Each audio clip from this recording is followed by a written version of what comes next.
Oh, hi Nate, good afternoon. All right, we talked about this last month. I think all of you have had a chance to review the financial statements at this point.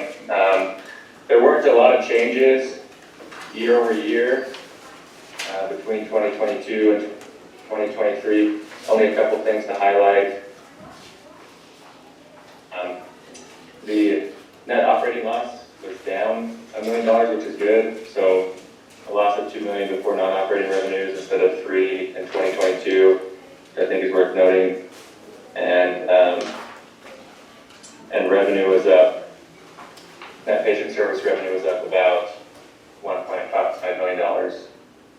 The only other big differences on the balance sheet were cash, a drop in cash from 3.3 to 1.8 million. Yep.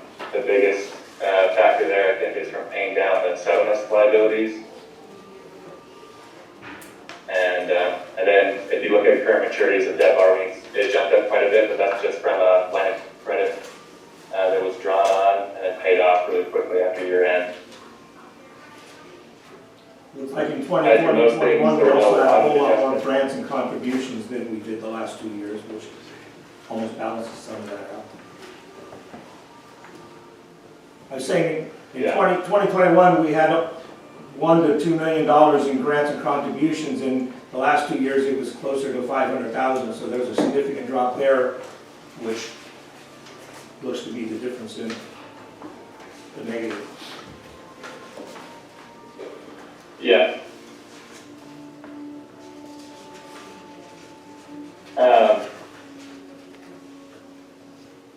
Those are the only numbers I think had somewhat significant differences. The audit was clean, unmodified opinion, which means there were no issues with the audit, there were no audit adjustments, everything went really smoothly.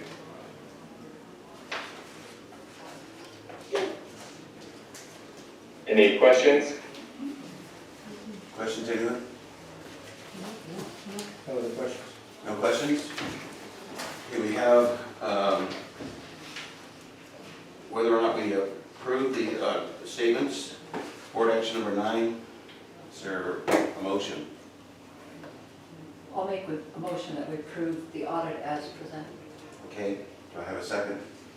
I'll second it. Okay, a motion and a second.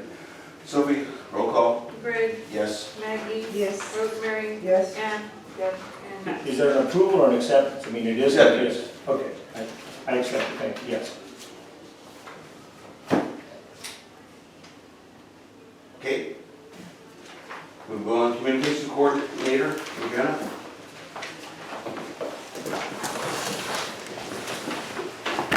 Hello everybody, happy early Easter. Okay, so you all should have received in your packet the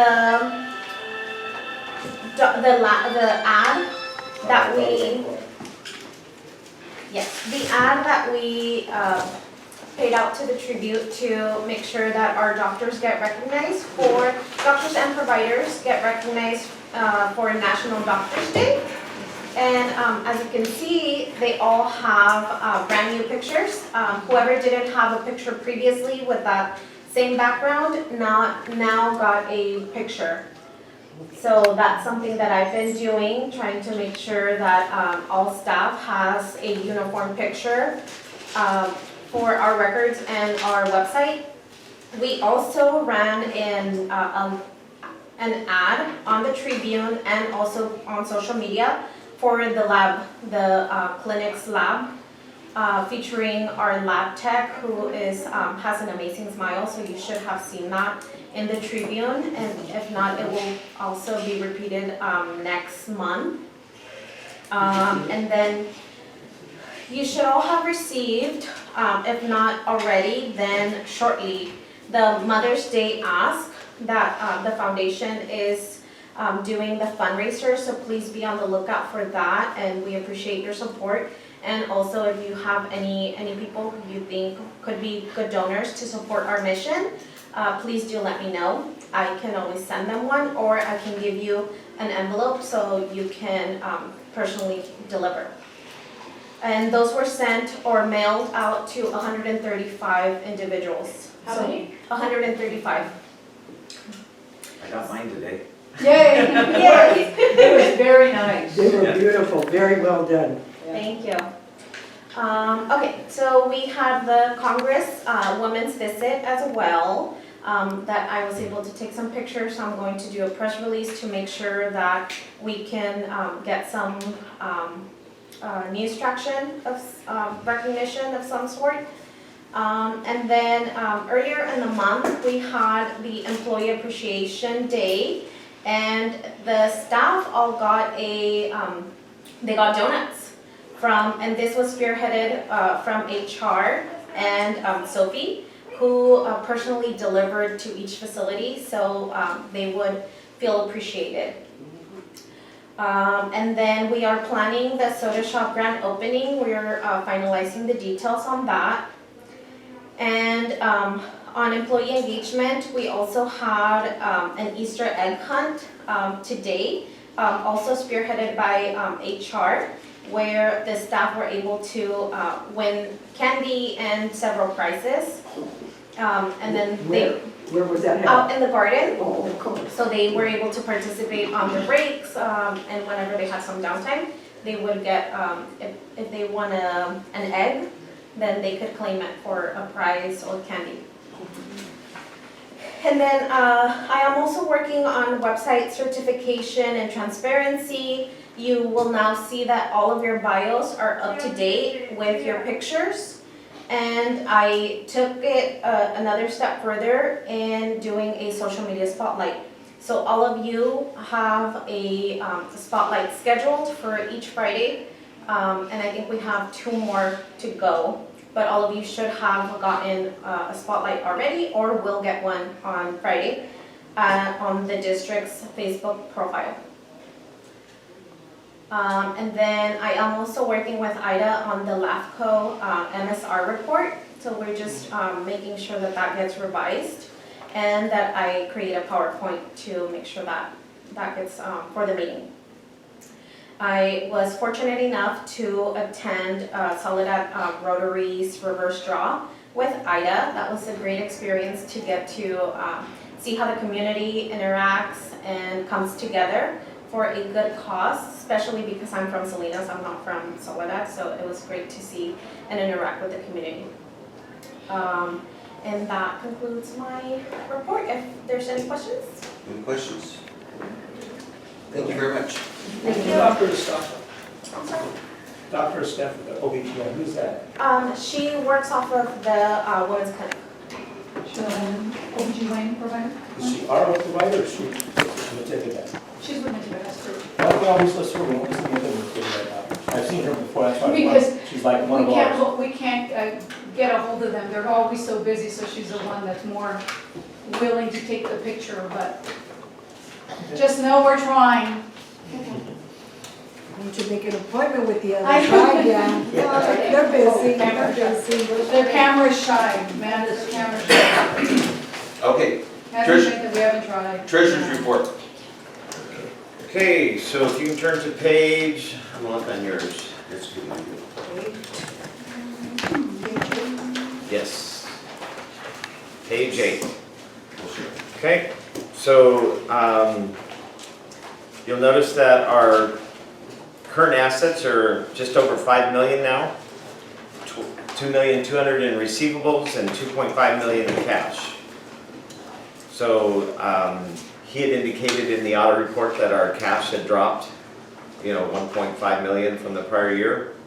We've got it back up 1.22 million at this point for this year, so we're restoring those cash balances. And if you look down at the bottom of the page, you see our number of days of cash on hand is up to 70 days. I think it was at 75 or so last month.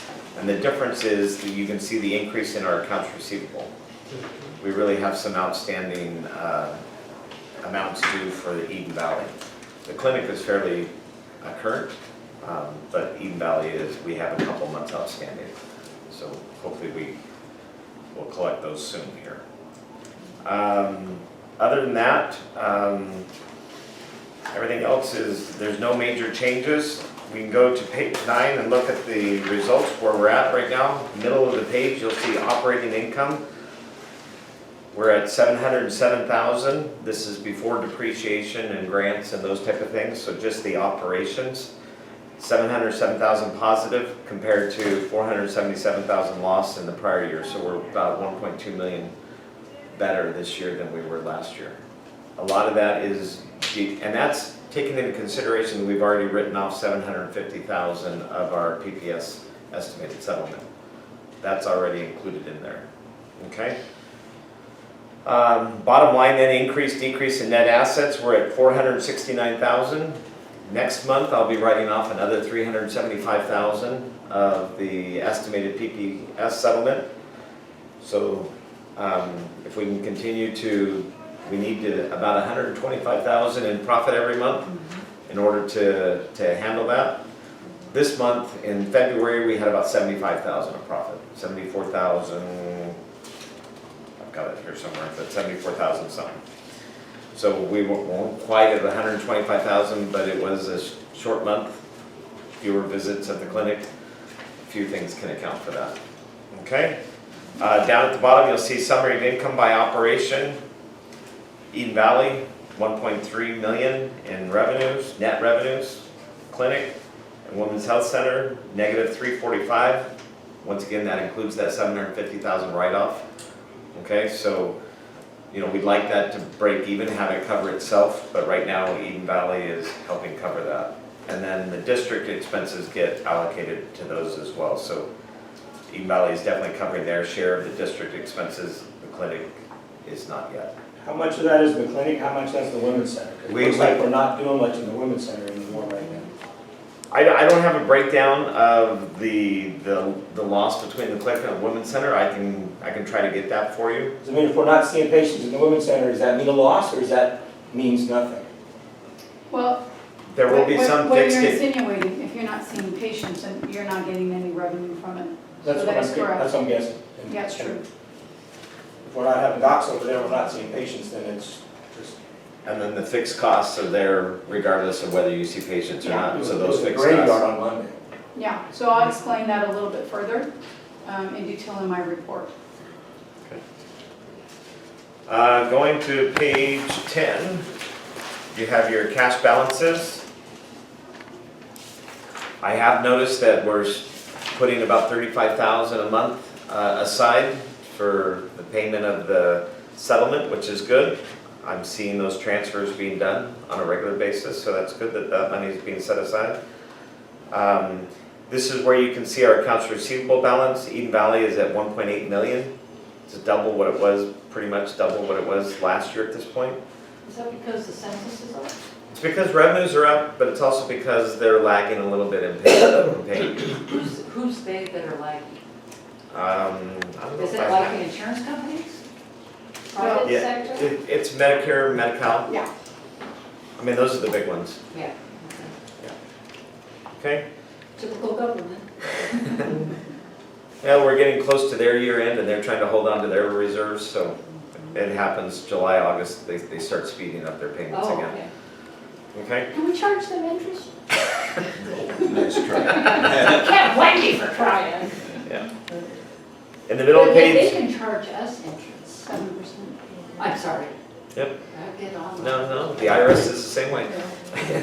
Summary of income by month, that's where you can see our 75,000 for the month, 74,914. Okay. Gross revenues by type. So our Medicare is at 36.88% of our total revenues at Eden Valley. It's good. Next page is Eden Valley by, presented two different ways, one by department, and then the bottom of the page is by salary or expenditure type. So you can kind of see by department who's has wide variances in their expenditures, and then you can see it by salaries, by professional fees, etc. Once again, your main differences, I mean, your revenues are up $2.5 million, and so your expenses are going to be up just because if census is up, you have more food, you have more doctors, you have more nursing. So So that's why, you look there, dietary is up 204,000. That's just, you have a $2.5 million increase in revenues, you're gonna have more people, more census, more dietary needs. The same with the Medicare certified unit staff. The nursing, some of that is related to the increase in census, but the majority of that, as we've talked over the past few months, is just the difference between having the nursing staff, ours versus outside agency. Okay? And then once again, down below, you'll see the same thing. The nursing is coded to professional fees, so that's why that is so much higher. Okay, but other than that, supplies, that's where your food is, that's where your vaccines are, that's all those type of supplies, and that's why that's higher, because of the higher census, as well as salaries. Okay, the next page, you have your Soledad Medical Clinic. And so, now remember, it looks worse than it does last year, but we wrote off $750,000. Last year we didn't have the revenues to write off that $750,000 at this point. We didn't want to show that. So, but we're showing it now. We're going to show it on a quarterly basis, just so there's no surprises. And not that we were hiding anything. It's just that we just didn't show it on the monthly financials, but we are showing it now. So that $750,000 is already reflected in this net loss of $345,000. Okay. So if we hadn't had to, We would be showing about a $400,000 profit right now if we hadn't written off the $750,000. And that would have been comparable to the $202,000 loss from the prior year. It's basically a $600,000 increase from the prior year. Okay? And then the summary of income by month. So Eden Valley profited $188,000. The clinic, $45,000. The district expenditures, which then get allocated 60% to Eden Valley, 40% to the clinic. And then depreciation is down below. well, it's a pretty good month. Yeah, it's a decent month. We've had better this year, but it's a good month. It's always good when it's positive. Yeah. Exactly. Right? Okay, and then the last page is just your summary of cash flows. This is where the money has gone, or why, or increases or decreases, so, okay. So basically what this is showing you is that your cash has increased for the 8-month period, $767,000 from the prior year. Taking into consideration all the accruals of receivables, payables, those types of things. Okay, so that is your report, and I know you have 2 different motions that you need to make, so I don't know if you want to make a motion on this, and then we'll do the budget report, or? Do separate ones. Okay. To approve the treasurer's report. Okay, I move we approve the treasurer's report. Okay, I have a motion. Do I have a second? I second. Okay, I have a second. Roll call, please, Sophie. Greg, Yes. Maggie. Yes. Rosemary. Yes? Ann. Yes. And Max. Yes. Okay, now we'll do the monthly budget review. Okay, so this begins on page 14. So this first column, remember, on the total budget year to date, that reflects 8 months. Okay, January, or July through February.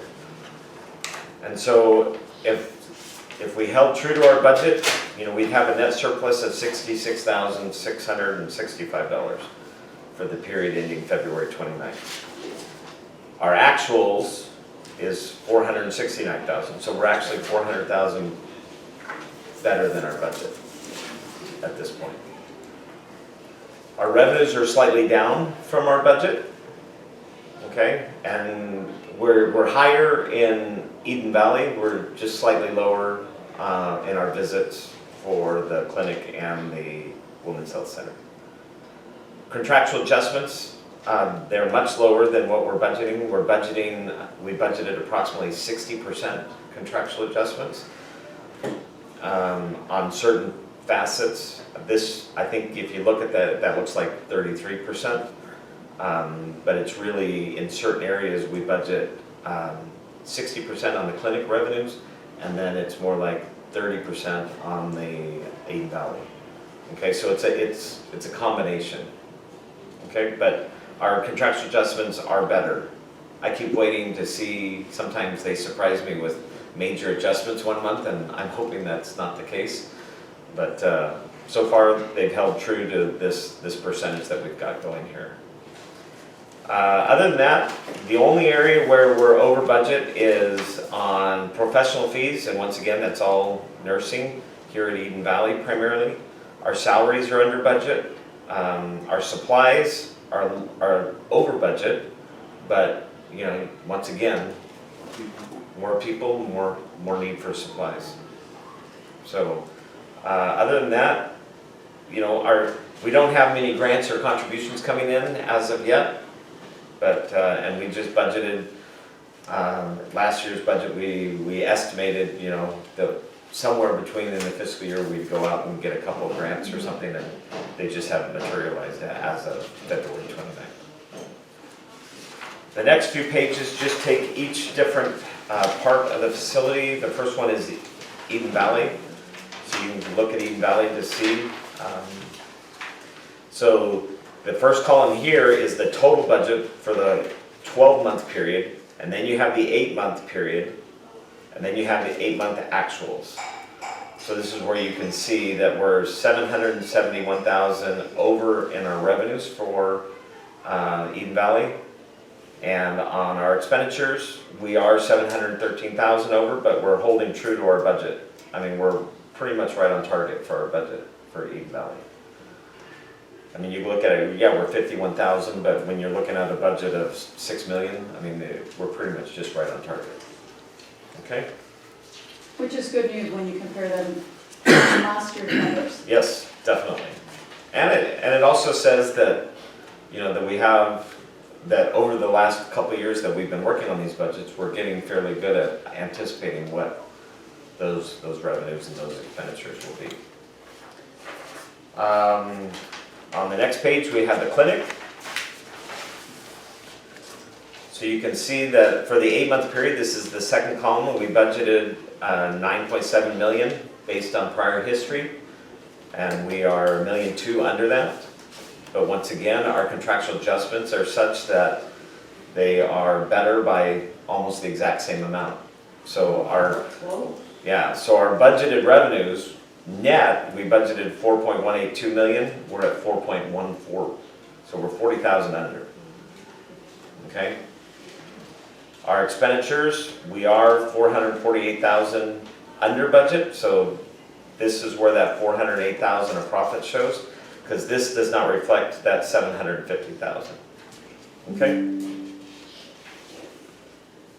All right, and then down below, yeah, this is where we budgeted the grants, and we just haven't received them. Okay, and then the last one is our district. And this one we are, the revenues there, you know, we only budgeted 6,000, but the revenues have been some refunds. The majority of that has been refunds for the power generator, the generator. So that's what's sitting in there, and other revenues there is the generator refunds. Okay, and then our expenditures, we budgeted 919, we're at 910. We're doing really well there. And then the allocation of the expenditures, we're right on target there. And so really the only difference between the budget and actual is the refunds that we've received this year that we did not put in the budget. Okay. Property taxes, we should be receiving our second installment of property taxes coming up here in the month of April. So that'll be a boost to our revenues as well. So hopefully that will, if we can continue to make 75,000, 100,000 a month, we get a couple 100,000 in property tax revenues, that'll get us to where we need to be. Okay? Any questions on the budget? Property taxes are due on the 10th, right? Yes. When does money come into us after that? 28th, The 28th, the end of the month? the end of the month. Ah, that's good. Mhm. So they give us a major installment at the end of December. Okay, and it's always larger than the one in April because a lot of people pay both installments in December. Okay, so then we get the one in April, and then there's May and June we get cleanup because, you know, people are paying late or, you know, it comes in on the last day and they try to process it all. And when they calculate how much property tax revenues is allocated to each of the districts and cities and everybody else, so. Does the late fees, does that just automatically come over, or the county keep some of that? Oh, we get our percentage. Percent? We get a percentage of that, you know, whatever our percentage is, we get a percentage of the late fees, we get a percentage of the taxes, all that. Thank you. Any additional questions? Okay, then we'll do it to accept the budget review. Item 12. I move that we accept the monthly budget review. as Okay, I have a presented. motion on the floor. Do I have a second? I'll second. Okay, Ann seconds. Sophie? Graig, Yes. Maggie, Yes. Rosemary, Yes. Ann, yes, and Max. Okay, Excuse me, am I excused? you are. Thank you very I much. still have about 200 tax returns to do. Yeah, that's true. Thank you for everything. All right, thank See you you. soon. Okay, Okay, next one is Resolution 2024-02, the Solid Community Healthcare District Investment Policy. Okay, what page are we going on? 18. 18, okay. So the reason this was drafted, if you guys recall, we were looking at taking some of our dollars that we had prospectively in reference to the loan that we signed with First Capital, which requires to maintain those dollars in their accounts at least up to 50% of the loan. And instead of having it there earning 0 to nothing of interest, this will allow us to invest those dollars into interest-bearing accounts so that we're at least getting some money from those dollars as they're in there waiting until we pay off that loan in full. So this is a document that will allow us to do that, is the investment policy. So you have both not only the resolution for your review, which we need action on, and then you actually have the policy that was drafted with our attorneys. Okay. So Okay, so the attorney drafted Both documents. both documents. So this resolution is good for 1 year? Yeah, they put the stipulation in there how often they want you to look at, review it every year, and it sounds like the district's investment program to the chief executive officer of the district for 1 year. So you guys will get to revisit this again in the future. So who drafted this? Our attorneys Our said, attorneys. Oh, okay. yeah. And then, just so that it's clear to me, so that if the CEO makes the decision to invest in a CD, then you will come to the board at the next meeting and tell us that? No, this will allow us to move forward in opening it. And what will happen, remember, we already have a policy of who can open accounts. Right. So anything above a threshold, it takes the signers to do it. Even opening an account, I can't open it on my own. The signers would have to open the account. So that's already in place now.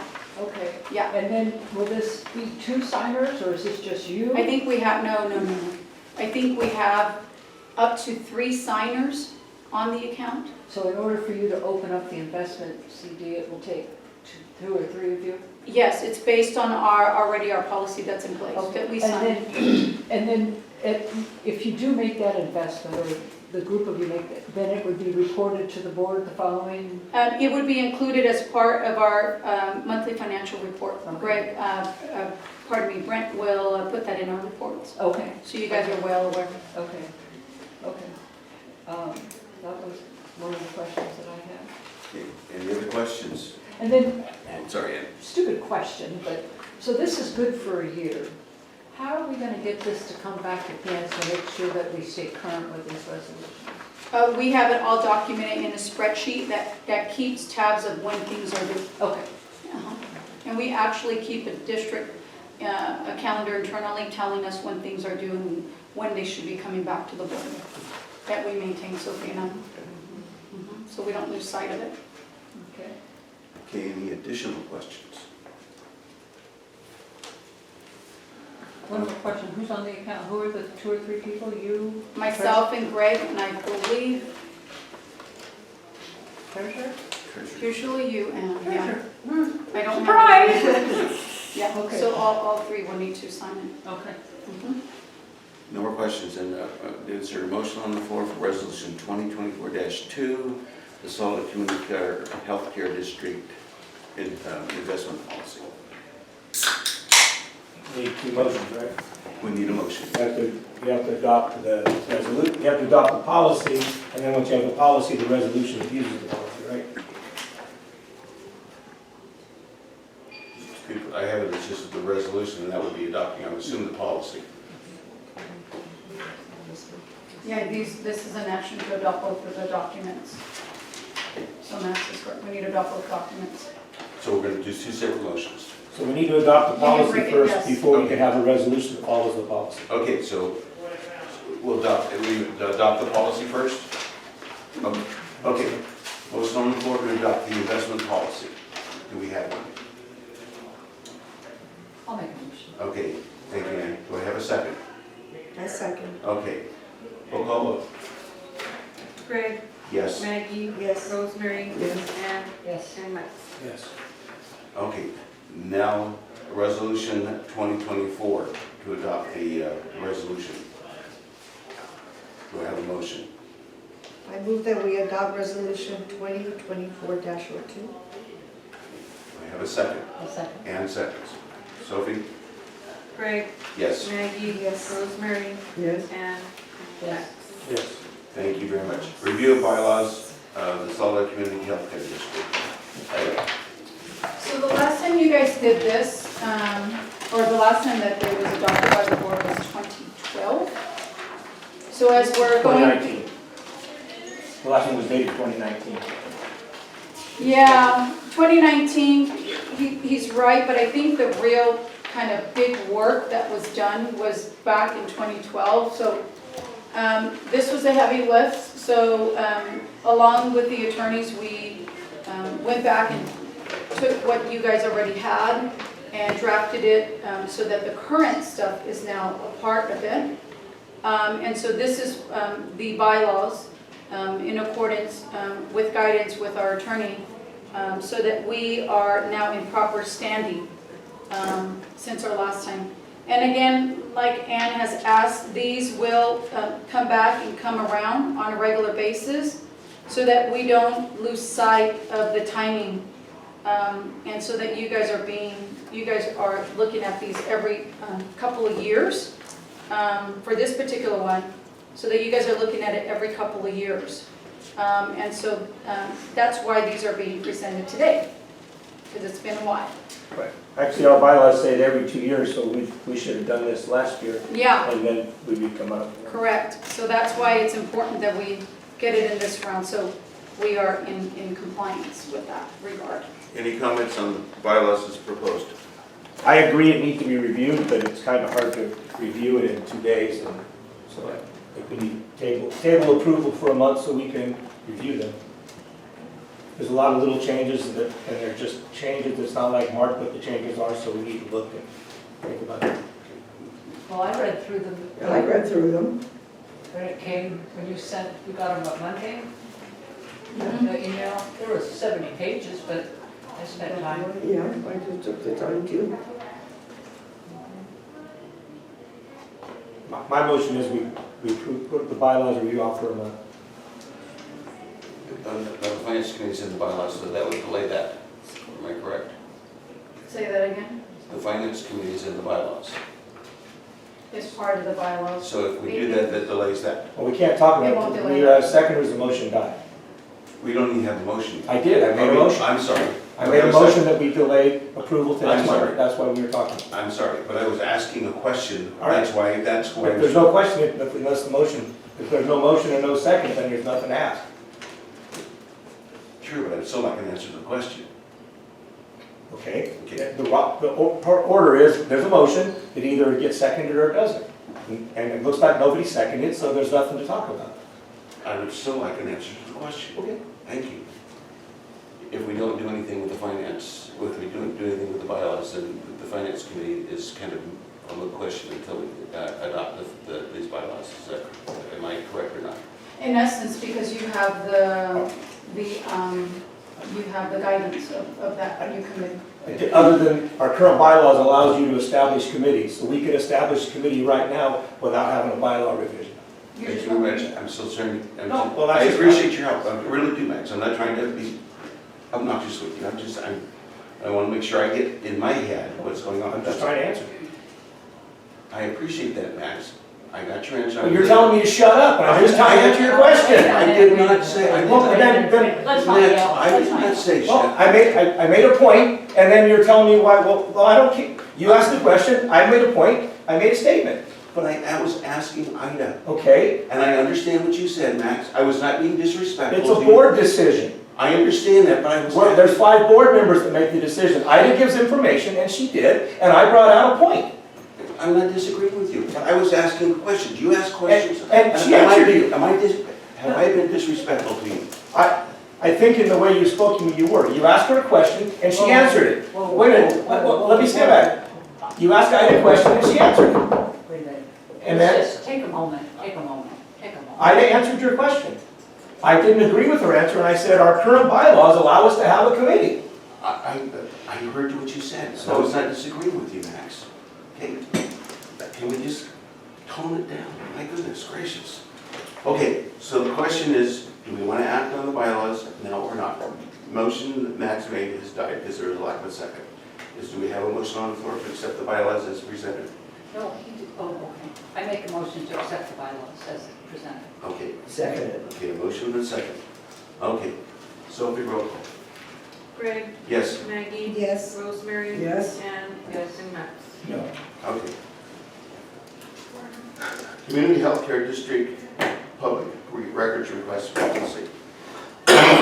Okay, so you guys, actually, this had been worked on for some time, and I apologize, it had not come to your vote, but as we were getting through, and just a little background, a lot of this stuff is kind of leading back to Max's request originally, and making sure that we're being transparent, and this is also leading to Adriana's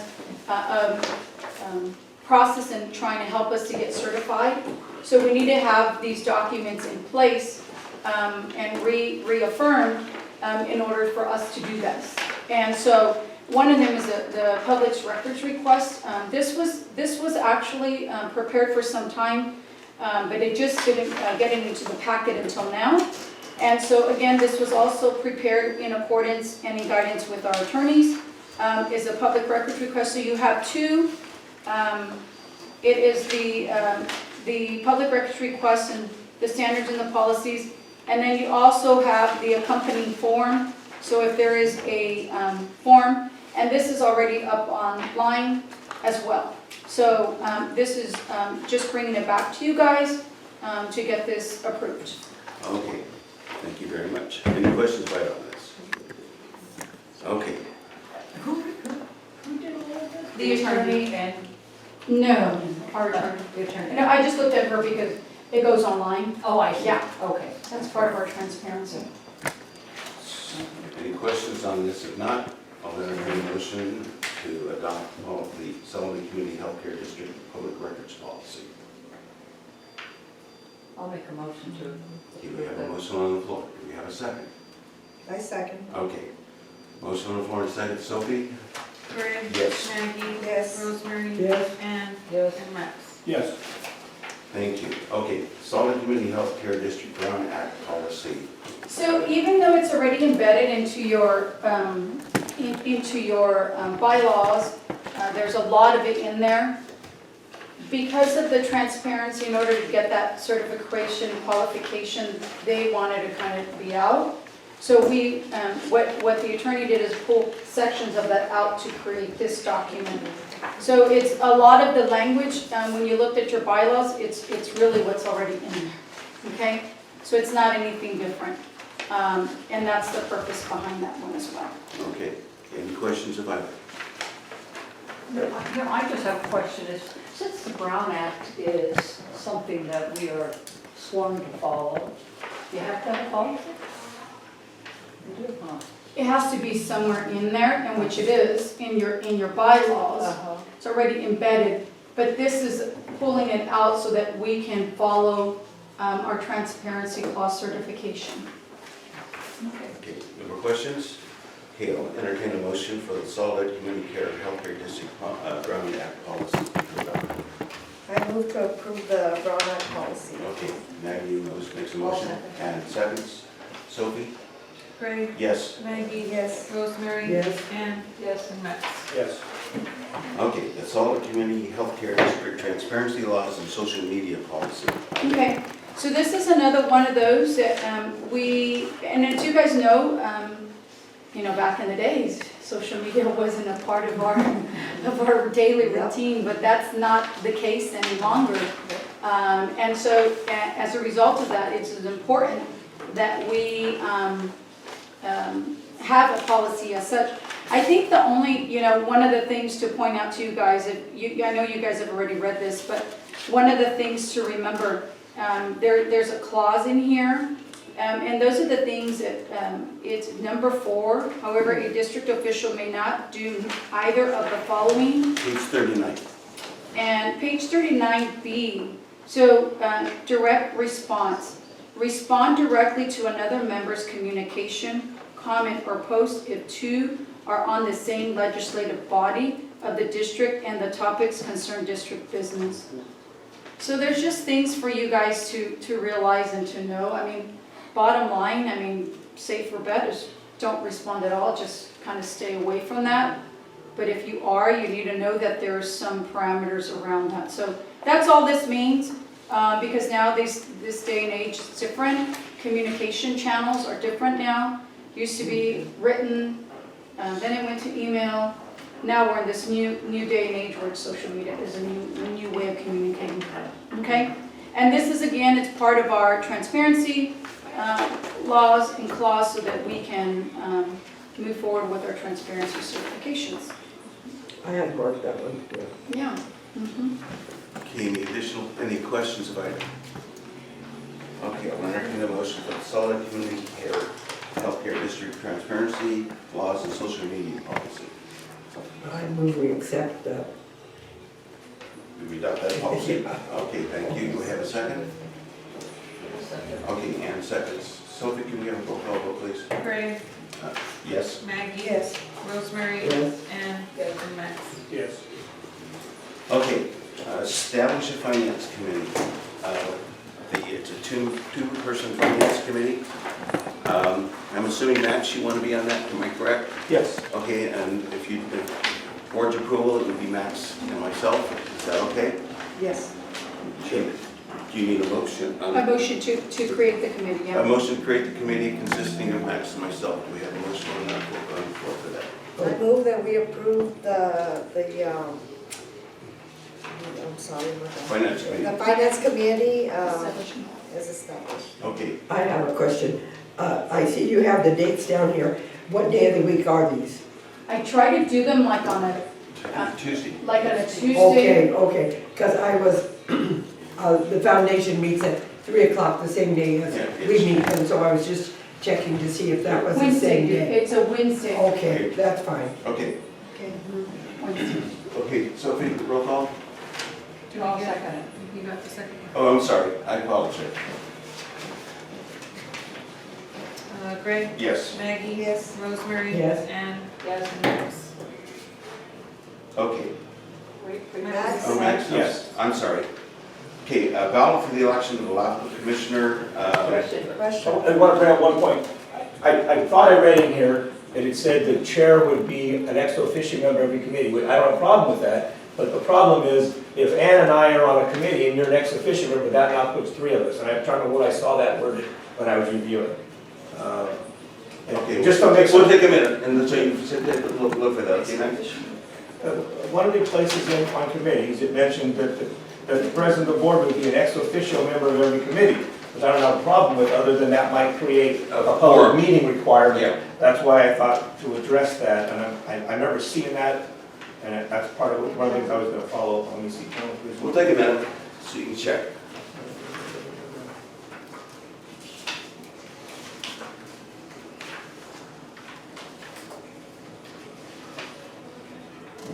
Are you looking at the new bylaws or the old bylaws? New bylaws, because the old bylaws didn't have anything specific, it just said we could have Oh. committees. And I saw it someplace in this new committee policy, and I don't know if it was finance or in general on committees. I remember that was one of the things that I thought we needed to talk about to make sure, I think it's the general where I seen them. probably.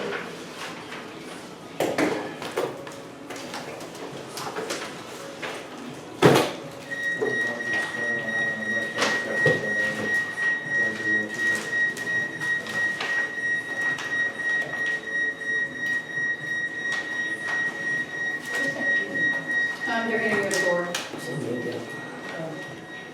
Just let someone know they're getting rid of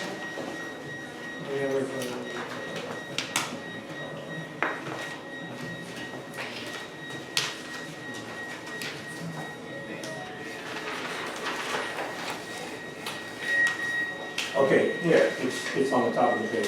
What page, What Max? page, It's Max? on page 6. So on page 5, there's general. Page 6 of what document? Of the new bylaws. Page 6, okay, let us. And on page 5, it says general provisions, and the third paragraph, 10.1.3, on the top of the next page, the last 2 lines, is the board chair shall be an ex officio member of standing committees, but may vote only if an actual member of the committee. So the point is, if we have a 2-member committee, ex officio member meeting with the committee, that's something to question. How do we do that? Or does that committee have to now use Brown Act reporting? That's the question. If we have a quorum, we have to use Brown Act reporting. Correct. So it's not an issue right now, but if that comes into play, that might bring up a question, so. Thank you for bringing that up, Max. And because it's a standing committee, we still have to follow the Brown Act. If you only have 2 members, you know. No, it's a standing committee. And, When they're standing committees, you still have to follow the Brown okay, Act. Yeah? okay, that makes that easy. So I'll still make an agenda and I'll do all the same stuff we do. Right, right. Okay? Thank you, Max. Okay, Val, for the election of the Lava Commissioner, Special District Regular Member, we have 2 people that are vying for our vote, Russ Jeffries and Chad Lindley. I wanted to ask you, since you've been on LAFCO for a number of years, and I read Mr. Jeffries' bio, and my gosh, it goes on and on and on and on. And I know Chad Lindley personally, and he's a great guy, and he's been on 5 years, and he's a competent person. So I wanted to ask you, in working, did you work with Chad also? I know Chad, he was one of my students. I worked with Russ. My personal preference would be Russ because of the amount of experiences he has, and also some of the situations we're currently having with LAFCO. Yeah. But that would be, my recommendation would be Russell.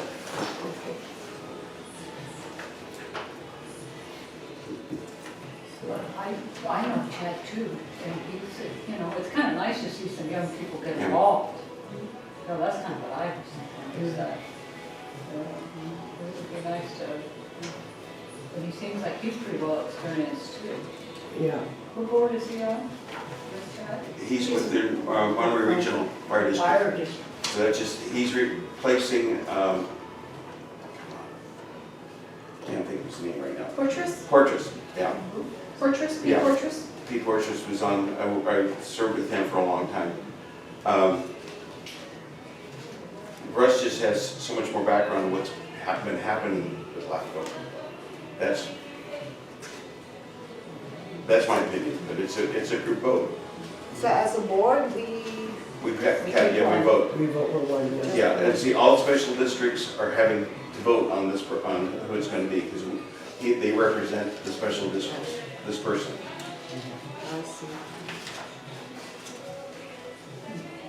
I wonder if he was related to finance Jeff. Oh, that was Jeff. So, do we need, Pick one. do we need a motion, or do we need to say these are the 2 candidates and ask Greg, who do you want? And if 3 of us vote for one, that's who gets the vote, right? Yeah. Just unless someone wants to make a motion. You can do that. Well, I'll make a motion, I mean, for Russ.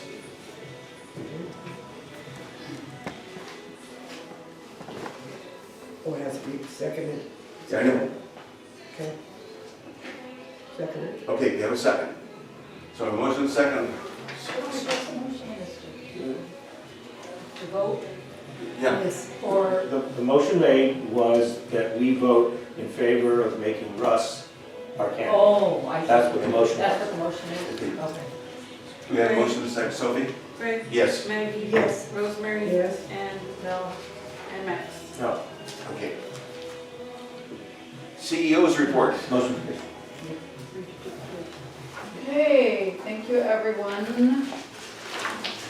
Lots to cover. Before I, start with I do want to bring your attention, I know you guys had a big packet this month, and apologize, but, there's a lot of good stuff going on, and we need to kind of get this stuff completed. So at the back of your packet, I do want to start with some thank you cards from our families. It's really nice when we receive our families' notes, and it really means a lot to the staff. And this one says, thank you, Erica. Thank you for all your kind help with my mom and all our needs at the facility. You treated us like a family, and I will never forget everything. God bless, and then love the family. That's there. So I love reading those. isn't that nice? Yeah, it is. It just It is. is. And then we got a second one, and this was a thank you, and it was signed by several people at the school district. We participated in the health and wellness. So it says, thank you so much for taking part in our first health and wellness fair at the Soledad Family Resource Center. Your attendance has made a difference in the lives of our community members and to the success of the event. Looking forward to future collaborations. And we continue to collaborate with them. We're actually right now collaborating with them to do the vaccination of the 7th graders who need to have the Tdap. If you guys remember, that's a shot that they need to have in order to go into 7th grade. Oh, really? Yeah, and so What shot is it for? it's called the Tdap. It's a vaccine that they need to have. What is it for? I don't know exactly what it's for, but it's I think one of for, them is whooping cough, I think. yeah. What's it for? I think one of them is for whooping cough. Again? Yeah, I don't want to pretend All the I. babies have that. I said, Yeah, maybe I'm not a I'm- shot person, you know? So they need this in order to go into that grade, and so we are working with the school district. I think right now they have about 50 members, or 50 students, pardon, that they're considering. Okay? So just a little bit of background. Okay. So welcome everybody to daylight savings time. I hope everyone has adjusted to the time change. I know I'm just getting there myself. Kind of. I hope everyone is enjoying the sunnier days like today. And in front of you is just a small little token of our appreciation. It's a cookie for our Easter holiday for each and every one of you. Thank you. You are welcome. Thank you. Thank you for being on the board and for participating. Is that friendly? Yes, Max. Don't read the fine print. Thank you all once again for your participation in the strategic planning session. I hope you found it rewarding and worth your time to be part of the planning session. The final plan is being written as we speak, and as soon as it's completed, I will provide and bring it to the board. And as promised, moving forward once a month, we will do a update with a full review every 6 months. And that's the going plan. So thank you, everyone. I hope you guys really enjoyed that and enjoyed that time. And I really appreciate you guys being there and participating and giving your feedback, because it helps guide us. It gives that pathway of the direction of where we're heading. So I enjoyed it. I thought it was very, very well done. Yeah. The strategic plan. Yeah, strategic planning. And the point to be emphasized, if we all work together, we can accomplish so much. So we need to work together. Here. Yes, good, well said. I also want to thank those who attended the tour and meeting with Congressman Zoe Lofgren. Her commitment to supporting Assembly Bill HR 7525. As you guys recall, it's in a major milestone for the National Special Districts, the House Oversight Accountability Committee approved the Special District Grant Accessibility Act. The National Special District Coalition, longstanding legislative objective of codifying in federal law a first ever formal definition of a special district. So listen to that. That is the key behind this Assembly Bill. And us being recognized on that level. So my goal is to be a representative of our special district, not only on a local level, but on a state level and now on a national level. The letters are in your packet. I was actually selected by appointed by the CSDA, the California Special District, to be the Healthcare Hospital District's Policy Advisory Group, to be a part of that group. And this was one of the discussions. So I drafted a letter that went out in our support. We actually signed at CSCA's also their own letter of petition. We signed on to theirs. In addition to that, we drafted an email and letter, and thanks to Adriana, we sent it out to 42 special districts in our county. I reached out to LAFCO, and LAFCO helped us get those emails and addresses so that we can do that. And so this is really exciting. This is really exciting not only for our district, but for districts nationwide. There's 35,000 special districts. And the majority of the special districts are here in California.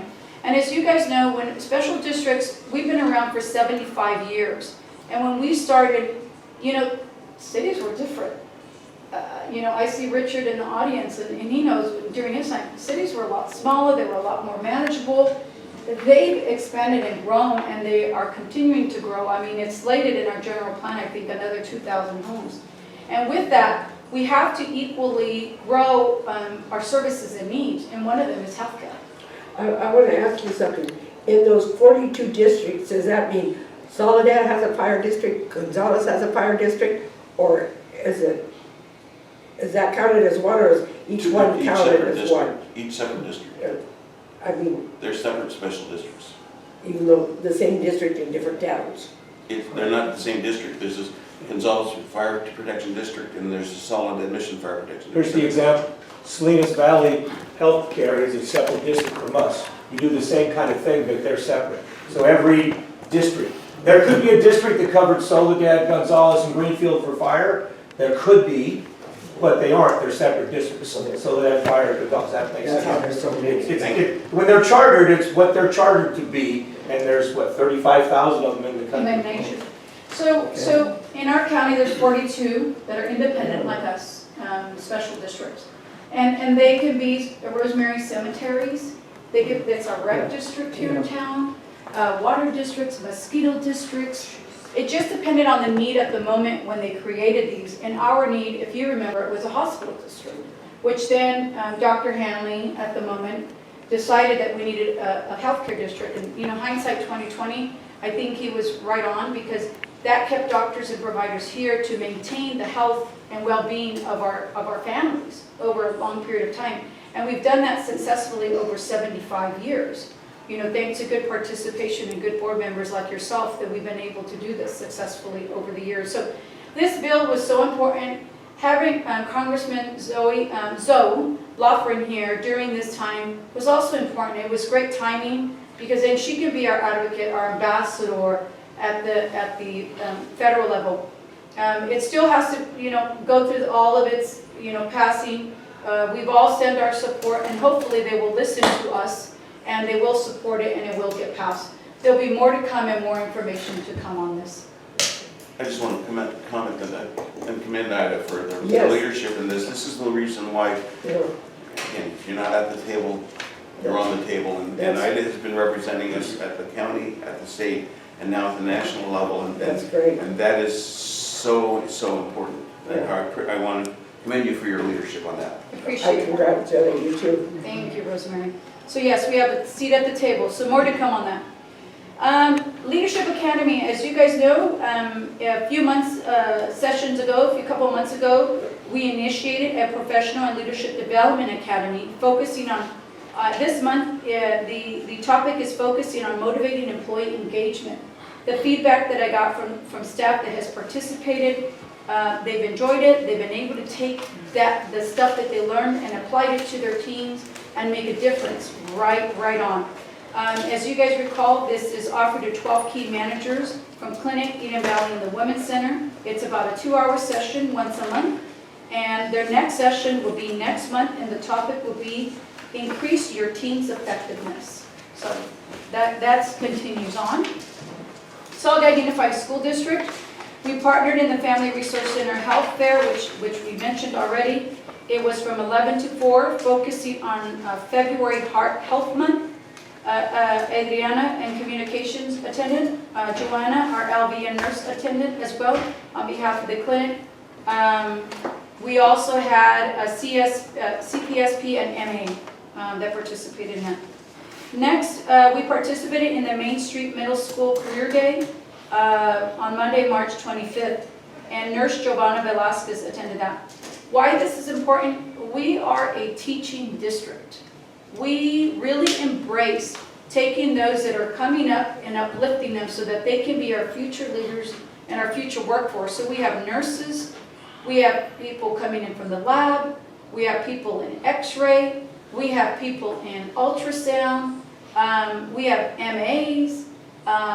We really try to support healthcare up-and-coming students in all facets. And this is one of the ways that we do that. And then we go to career days. You know, the young kids, the first question, Joanna says, how did it go? She says, they asked me, you must make a lot of money because I know your son and he drives a nice car. Oh, was there? I said, you know what, whatever motivates them, Giovanna, whatever motivates them. But it's just always rewarding to see the youth that get so excited, and especially to get so excited about becoming and getting in healthcare. So, and the other ways we support school districts and the youth, if you guys recall, is our scholarships.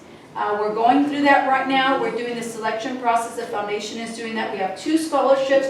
One is for the Steve Pritt Memorial, and then the other one is for Jack French Home. So a lot of good stuff. You guys should be so proud of that good work that we do for our community and our youth and our students. When is that due? This week. But we could talk more about that one. Rosemary's reading all of them, that's why she's asking. There's quite a number. So thank you, Rosemary. Furthermore, the City of Soledad Fire Department, CAL FIRE, Battalion Chief Jackson, and I don't know. Jason. Jason is the name of his last, I'm not going to say last name, I don't want to. And his crew visited and conducted a walkthrough of our emergency preparedness. So it's basically, you know, they're here all the time for different reasons, but this is kind of looking behind the curtain and behind the scenes. And we went through every kind of element, and they gave us a lot of tips and tricks and, you know, do this, add this sign, do this. And that was really important. I think it was rewarding for them as well, even though they're in here a lot of the times. Things change, people change. So this way they got to see where things are at, make sure they're in place, and we're all running smoothly. So this was, you know, awesome that we got to meet with him, and maybe you could add, he's also kind of part of our emergency preparedness plan we're putting together. One of the other things that he had, we're able to update their schematic of our facility. That is correct, yes. We don't have we need to be able to interface if there's an emergency here with both fire and police.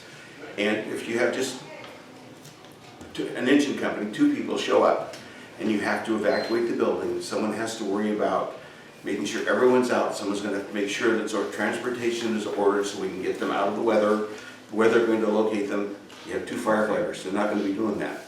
And so we have to develop some kind of plan that the firefighters understand that they can implement our staff to do those functions.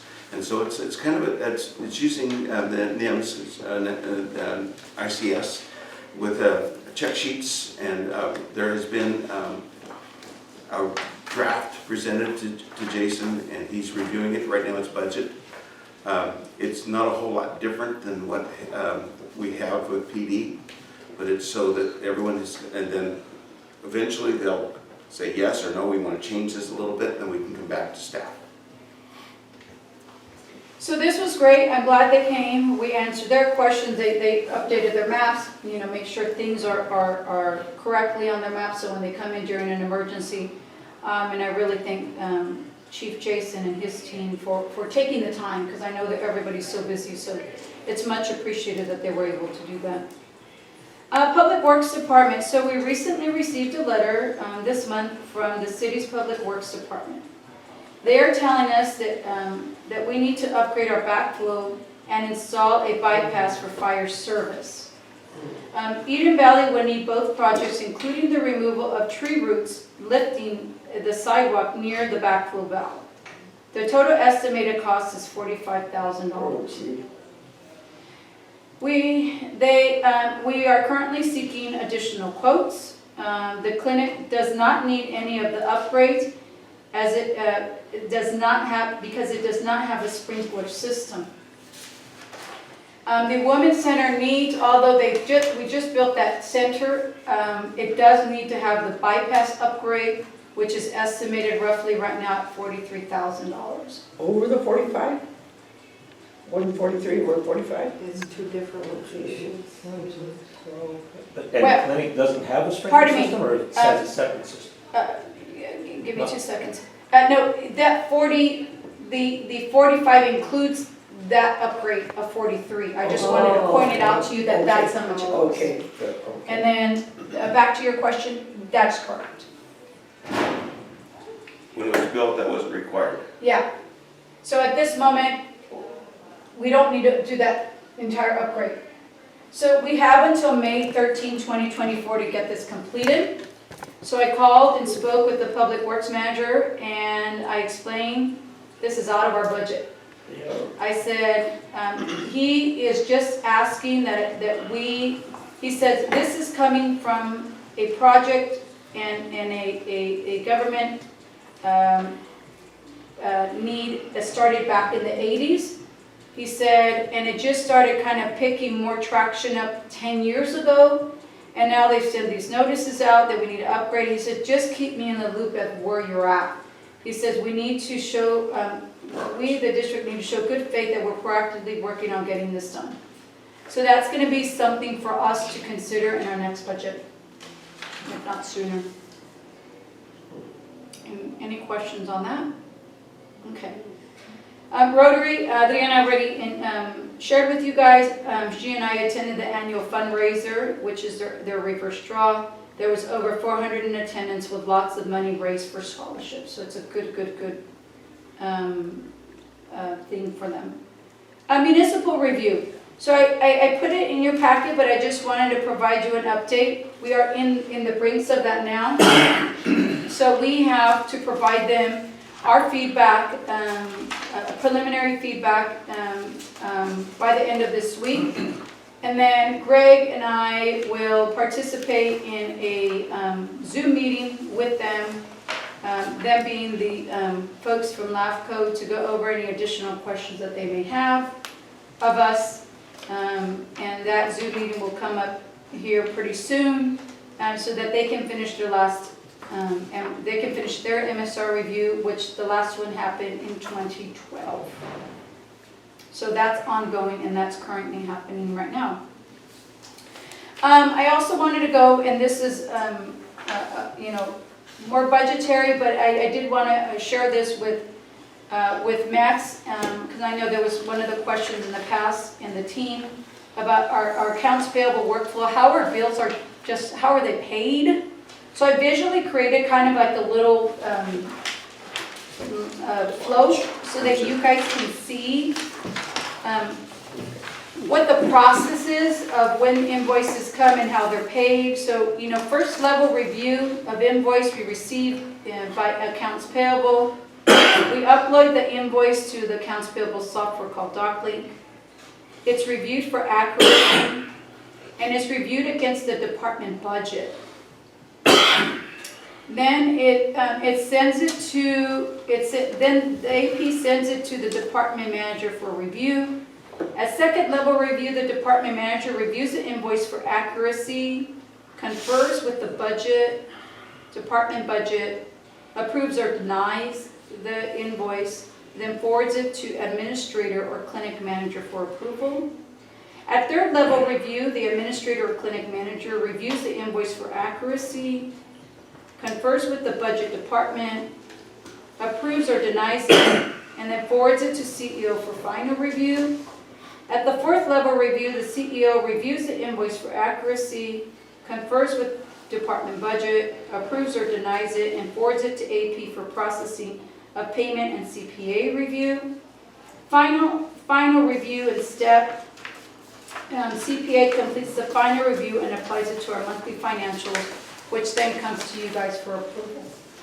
So I just wanted to make sure you guys had a clear understanding of how how we manage the invoices and bills internally, and all the steps that it goes through, so that there is nothing being missed or overlooked, and it is being reviewed against our budget. The specific question I was trying to ask that day is, on the 10th of November, we paid $12,840 and some change to American Express. 3 days later, we were paid the exact same amount. Yeah. That was what I was asking. It looked kind of odd that within 3 days, we paid an exact amount twice within 3 days. Yeah, it just is the timing of when we receive the invoices that creates that. So we although we want it all to come at the same time, it doesn't always. And there's some of the delays in the timing. But when we get together, Max, in our financial, we can take a deeper dive so that you can see that exactly. But that's what it is. It's just timing, and I think you'll understand it better once you get to see the it kind of in play during the finance committee review. So that all it was timing on that. Some of the bills get they delay them until they double up during the month. So I wish it was a lot smoother, but sometimes those are the cases. We continue to make capital improvements to our computer upgrades, and so as you guys remember, we have computers that we're upgrading on a quarterly basis, and that continues to be the case, and we do about 5 each quarter. PPS settlement, you guys heard a lot of that from Brent, and if you guys recall, we approved the loan that will pay that PPS settlement of $1.1 million. We got funding today. Checks just been signed today. Craig has signed that, and myself, so that we can get those paid. We did reach out to the department to confirm that if we do send out now, we won't need to pay out any additional fees. That's why I wanted to get this done before end of month. So we will send that out so they can receive it ASAP. The total amount due as of today was $1,091,815,062. Okay, which will be paid the full amount. Any questions on that? What else? Oh, Max, I received an email, and I don't know if it was from you. It had a question: who is running the clinic while employees are getting their coffee in the morning or soda shop in the afternoon? I asked the question. It was you, We have okay. this nice flyer that says between 2 o'clock and 3 o'clock, go get your treat. Well, they sure all can't go between 2 o'clock and 3 o'clock, and the point was, that's a nice thing for employees. But when employees came to the board meeting, the question was, who's running the clinic? Well, who's running the clinic? Well, they're all running off to get their treats. That was my question. So this is sent directly to employees only, these flyers. Employees. And the flyer went out to our employees. And what it is, and Adriana kind of shared it with you guys, these events are not required. These events are based on employees' availabilities. So for example, today is a prime example. We ran an Easter egg hunt. Employees come during their lunch breaks, during their morning 10-minute breaks, as they have it available. So there'll never be a stance or a time where employees will come all and we will close down operations. That will never happen. Our top priority is our patients and our residents, and that comes first. But this is good employee engagement. We want to keep employees engaged. We want to have happy employees, and this is part of doing that. So, thanks, Max, for asking the question, but that's the clarifying. So just know that will never happen. This will always be something that will be at employees' discretion. Adriana? Yes, to add on to that for further clarification, for the coffee, Sophie and that's true. HR actually went to each facility. So when they can, they will go to them, so they don't have to come to the, soda shop or whatever.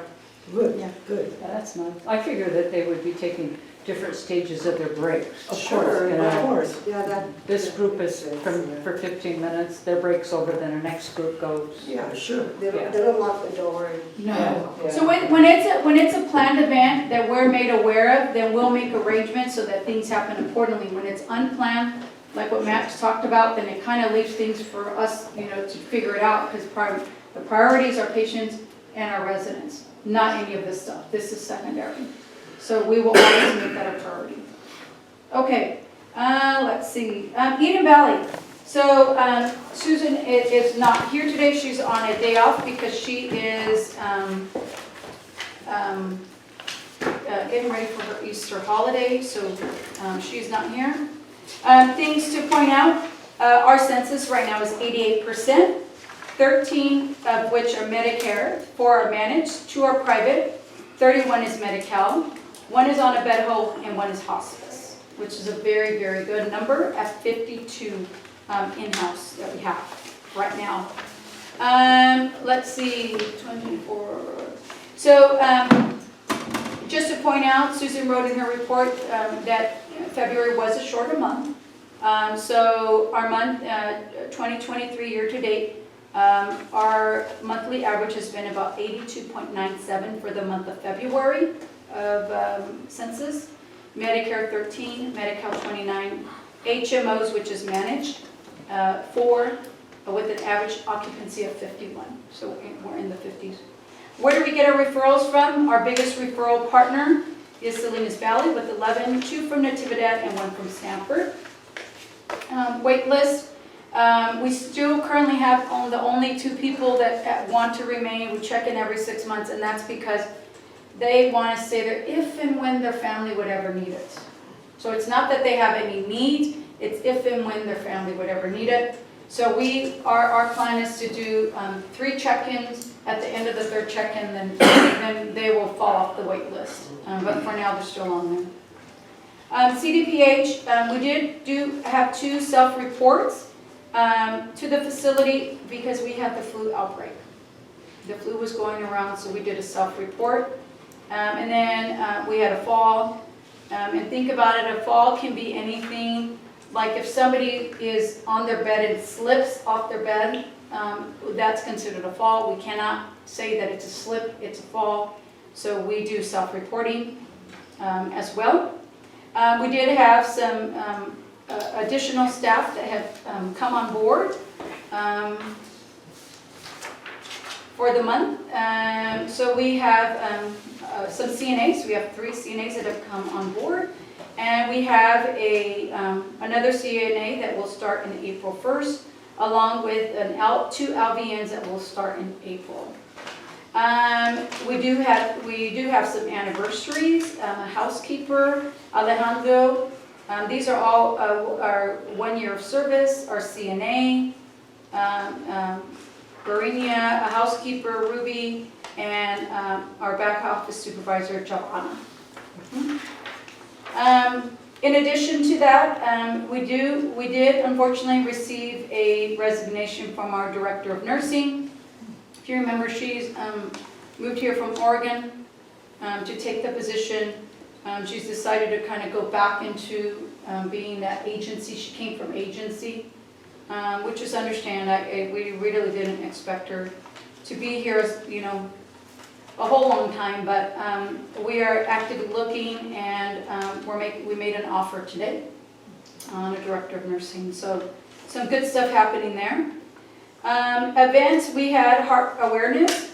We wore red. We had a Valentine's Day breakfast in February. You guys already know we had our March event that we had. In addition to that, we did have CDPH here on March 19th. They came in for the day, And the reason they come in is because they do follow-ups, and they come in unannounced, and they stay for a few hours to a day, depending on what they're looking at. So they come back to make sure, and what they were looking at was when a resident has a confrontation with another resident, we have to report that. For the safety of the residents, and in addition, at times we even get PD involved just to do the report, because they're individuals. I mean, this is their home, but they're individuals, so you have to create that. So just like you would at home, if somebody came onto your yard and something happened, you'd probably call the cops, maybe not, but we do. So they came in and they looked at it. The other thing that we had, So a nurse observes it and reports it, or how does that work? yes, and yes, is how to, sometimes they report it themselves, that they had an altercation, so we have to take the proper channels. How much of an altercation does it have to be? I I mean, mean, I might get mad at you for saying something I don't agree with. you know, I mean, I guess it depends on the person, what they feel. That's why they they come in feel. and investigate. Okay. So our job is just to do the reporting. So, right around that time, we got COVID in the building again.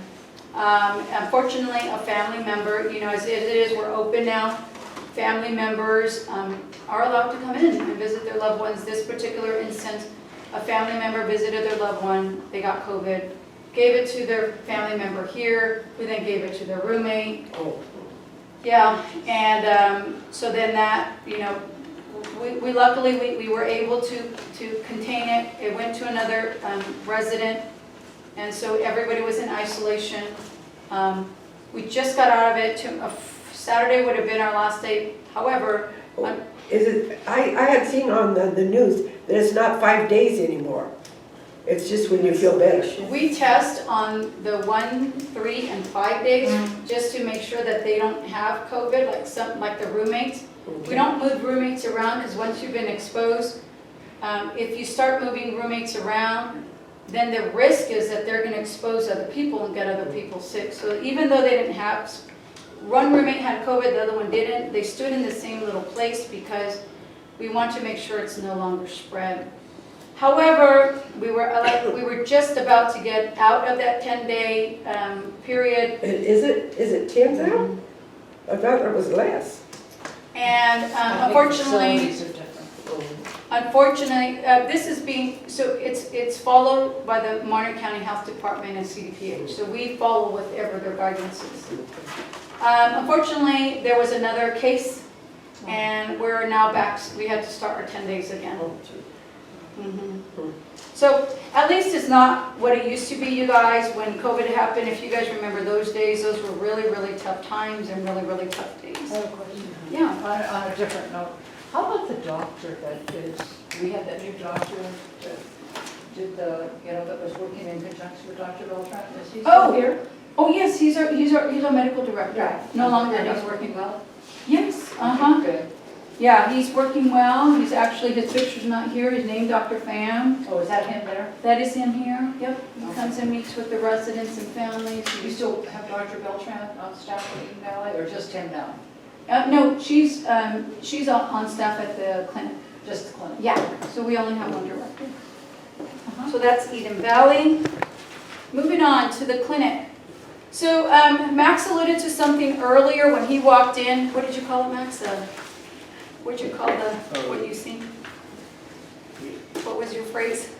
There was nothing there. I don't know what it is. It So, was a ghost town. oh, there you go, Max. It goes Graveyard. Graveyard. There you go, Max. So the lights were on, so it's a ghost town, not a graveyard. Max, so here's your negative that you want me to provide. You asked for this, so, and it's not negative. It's just as, you know, unfortunate. So we have this agreement with Antipodat, who's been so gracious. I think this agreement is and having these doctors, OBGYN, is just a win-win for our community. Why? Because our community doesn't have to go and travel to Salinas to get this level of health care. They can get it here from experts, OBGYNs, just like any other provider. But especially in this industry, there's very few of them to go around. and it's very tough. Well, that has happened here. Unfortunately, on average, we want to have about 21 days of service of OBGYNs at the Women's Center. But what has transpired, and it's been happening, so in January, for example, we had 16 days of service by OBGYN, but in February, we only had 11, and in March, we have 10. The days of service, on average, we should have 21. So that coupled with, we had a doctor on leave at the clinic, our February and March is going to be really, really bleak, and I just want to put that out there now. When you guys see financials, it's going to be a tough one. In February and March are going to be tough ones, just because we haven't had those levels of service. So I went and I looked, and I know, you know, Max has said, you know, this is a very expensive contract, but we looked. The OBGYN, we pay them their daily fee, and it's about $1,800. We went and looked at it elsewhere, agency price, it's $3,500. That doesn't include all the additions. So we have a great contract when you look at that. So they're really trying to work hard, working with the head of the department from Natividad, who runs all the OB. They just hired 2 additional people. So right now it's estimated that we will get 15 days for the month of April and 17 days for the month of May. So is it just the lack of patients? No. Lack of staff. It's just staff, So- they just can't provide. Yeah, the and so doctor. I'm trying to find our own providers, so we don't have to rely on that. That would be ideal. But again, there's just that scarcity, and 2, it's the cost, and the cost is a lot more expensive. And then, and we have the OB's physician's assistants out there that are available for this? Are they qualified? Is that something that can fill the void? Or? You have to find one that's specialized in women's medicine. And OBs is your top-notch doctor when it comes to this care. So we'll continue looking and see what we can find. They just added these 2 new providers, so they gave us a tentative 15 days out of 21 days. But hang on, because February, with not having, you know, a provider at the clinic for some time, February, March, and not having enough providers at the OB, the clinic numbers are going to be a little bit challenging. Okay? I mentioned that to Lachlan when she was here, and I said, you know, maybe in exchange for the student debt, you know, you send a provider. In the rural areas is where it's really been a problem. So just so you guys know, we have, because there was a reduction in the OB, we had to reduce also staff hours, because there was a lot of hours that were being flexed. Flex means is that staff is not coming into work because there's no work to be had, there's no providers. So we had to flex a total of 208 hours for 26 shifts. So we had to reduce MAs, MA hours and MAs because of that. So we're keeping an eye on it, and we're trying to work as closely as we can. But when you don't have providers, that's 2 MAs assigned for every provider. I mean, where else can you put them if all the other providers already have assigned MAs? So it is a challenge, it's a balancing act, and we're trying to do our best so that we can do that. Okay? So do we still pay Natividad at the flat rate each month, no matter how many they send? no. We pay by It's- day. Yeah, it's by, and that's by hours, Max. So if they only work half a day, they only get half the price. Yeah. No, So you ran into that same problem there with the dialysis unit, they closed it. they closed it. I know. So we're just trying to do our best, trying to keep, afloat, keep staff in their places as much as we can, as long as we have providers, and we're trying to find new providers. And outside of that, let me see, have we already talked about HR 725? And I think that's it. I just want to continue thanking you guys for your support and leadership, and Happy Easter to everybody. Thank you. I don't know if anyone has any more questions Any of other me. comments or questions? We had a quarterly finance committee meetings listed. It's not kind of quarterly, but it's periodic. As long as we have it once a quarter. Well, it's April, June, well, it's kind of in the quarter, but Yeah, we could talk about it more in our finance meeting, but. well, that is, the problem is I can't be here on the 17th, my next finance meeting, first finance meeting. I work full-time, I'm getting ready to be out of town for 2 weeks because I've got to drive all the equipment back to Florida. I get back on the 12th and I have a commitment already on the 17th. Okay, why don't we chat? I'll send you an email, maybe do like a little Google, what do you call it, Sophie? Zoom? No. Doodle. Pardon thinking. We'll send you a doodle. Okie dokie. But we have to have our first one in April, Max. Yeah, we didn't have, yes, I just can't make it on the 17th. Because I need to get that budget going. Okay, Totally agree. thank you. Okay. Adjourn the meeting, the next meeting. Thank you, everyone.